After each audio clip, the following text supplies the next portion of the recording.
You got to watch this. Last night I was at the Leander City Council meeting where they were doing a Pride Month proclamation. And there were some people who gave citizen comments that were just, they were just evil. No bones about it. But there were also heroes, including this next person. Watch this.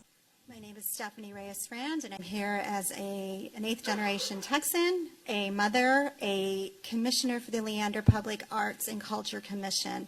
And I'm here to celebrate Pride in recognition of the many contributions that the LGBTQ community has made to art and culture at the local, state, national, and global level.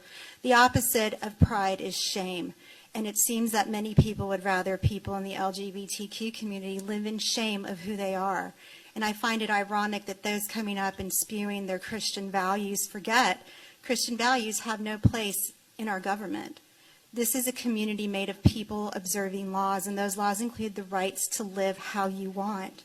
I'll also remind you, every one of you, that you all represent the LGBTQ community. You don't have the luxury of just representing white nationalists or heterosexual people. You have the responsibility to represent the rights of all people in Leander. And if you cannot stand with those in the proclamation today, then you have to question your ability of whether you're sincere in your leadership if you cannot lead all people of Leander. I find it sad that those coming up here and spewing hate in the name of God forget that the filthiest parts of their bodies are their mouths, and the hate that they're spewing and shaming people. And I wonder if they would have the indecency and the lack of couth to go up to a gay person and shame them to their faces. Because I feel like they come up here and they're really happy to promote their hatred and their agenda, feeling like celebrating people in our community is pushing it in their face. Yet they come and push their agendas in our face. These false Christian values that have nothing to do with the teachings of Jesus.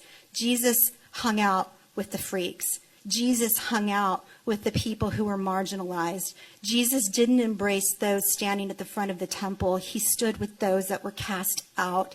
And so when they come up here and use the name of Jesus to promote hate and viciousness towards the LGBTQ community, what they're basically saying is, I hate you too. Now, they can come and argue that I don't have to like you, but that doesn't mean I hate you. But when you don't recognize them as having a right to be proud of who they are, what you're telling them is they have every right to live in shame. And I don't think that's right. None of us should hide our heads in shame, not the Christians, not the gays, not the Black Americans in our community, not the Mexican Americans. We all have a right to live in peace, and we all have a right to be celebrated. And I would really like to say to the man who investigated sexual abuse, trying to tie his sexual abuse investigations to the LGBTQ community, as a trained child sexual abuse educator, the majority of sexual abuse predators are cisgendered, middle-aged white men. So I resent the implication that because you are gay, you are a predator. The predators are not the people we think they are. They're the people sitting next to you. Thank you.